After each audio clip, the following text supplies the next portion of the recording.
Folks, have a look at this. I've built me a raised garden bed for my citrus tree, but more importantly, have a look at the CGWS spray that we've put on this tree to protect it from citrus gall wasp.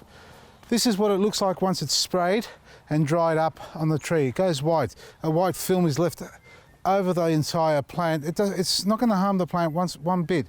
It actually protects your tree. So if you're in the warmer parts of Australia as well, keep in mind, because this will work as a great UV stabilizer. It'll protect your tree from heat stress from the sun. It actually cools the plants down enough so they don't stop producing. They'll continuously produce.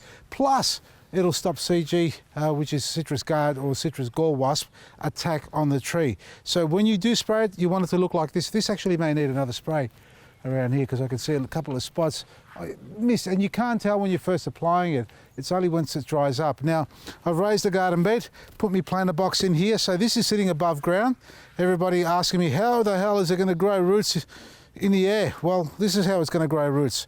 Planter box, composted soil, pea straw at the bottom, manure mixed into there as well, and now my liquid golden eco boost. Give it a good soak, and that will do the trick. And then we just top it up with our pea straw.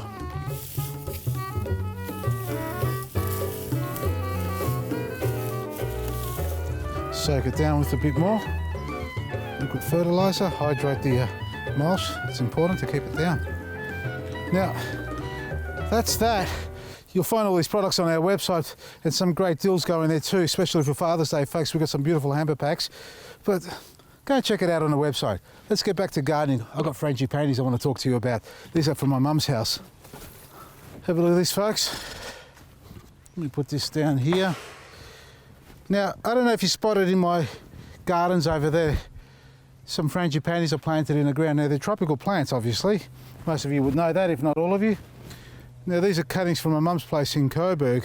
I sort of snapped them off there. They're very easy to cut off. But if you need to propagate them, I'm going to show you how to do that now. And this is a beautiful way of doing it. This is my father's way.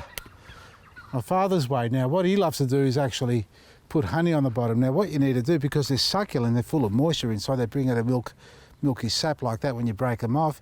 You need that to dry up. You need it to callus over. So if you do cut them off, you can't plant them out straight away. You should put them aside. And now these being put aside, see that? It's just dripping now.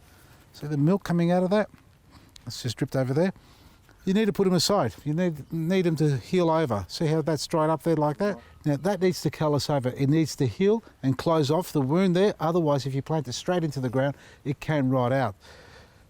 Now, what my father used to do is basically dip it in some honey. Now, we've got our Hellenic gift honey. That's too good to use on this here. So instead of honey, now honey is meant to stimulate new growth in roots and all that sort of stuff. And it's a great natural antiseptic. What I'm going to use here is some Rudex powder.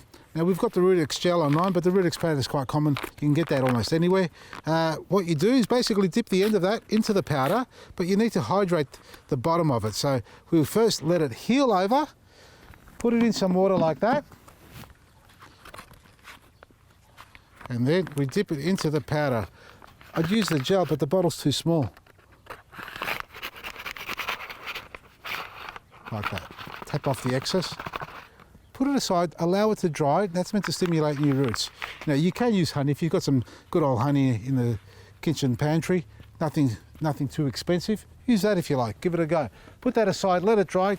We'll do the rest like that as well. Now, if you need to cut them, you can use a simple Stanley knife. Have a look at this. I should try and propagate that as it is.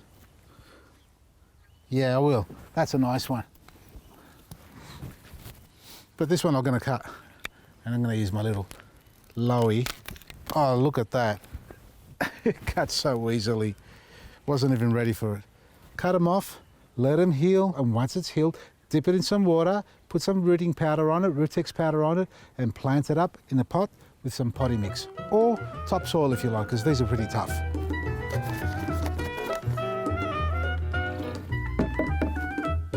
And you can make them as small as you like or as large as you like, but nothing too much bigger than about 1.5 feet with a couple of forks in it. So this one here that I've got here is pretty much as big as you want to go, and that would probably be the smallest you want to do anyway. I'm using a composted garden mix here, folks. It's got a bit of mushroom, cow manure, chicken manure mixed into it. I've got a little bit of bark in there as well.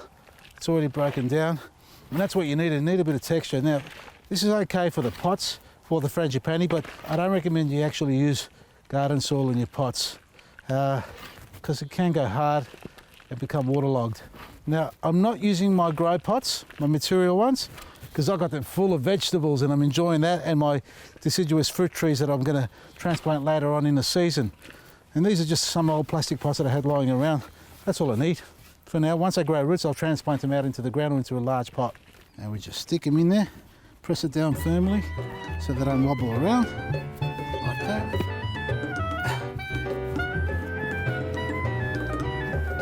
Here's another thing you can do if you want to enhance the ability and increase the likelihood of growing roots.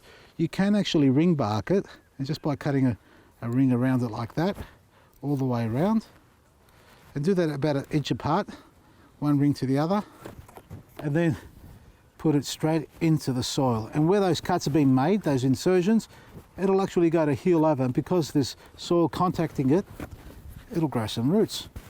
This is going to need a bit more soil in it. It's a big boy. Maybe I should have cut him down. Now, if you know what frangipanis are worth, don't waste your time. Get out there and start propagating your own and save a couple of bucks. Now, also we've had inquiries about the difference between the two Lowy anvil cutters. I think this is the number 1 and that's the number 5, and that's Jack in the background having a fight with Cara. Really, you two? Seriously? You reckon? Jack's taken over Cara. The difference between the two is the size. They both have a wonderful cutting blade slide. Now, obviously that's a smaller blade cutter, and that's the larger one, but they both do an excellent job and very easy to use when it comes to cutting big branches and heavy branches and dry branches. We've got these on our website on special, and we've got some great deals on our website, especially some hampers for this Father's Day. Check it all out. It's at vasilisgarden.com. From me, Vasili, Maresi.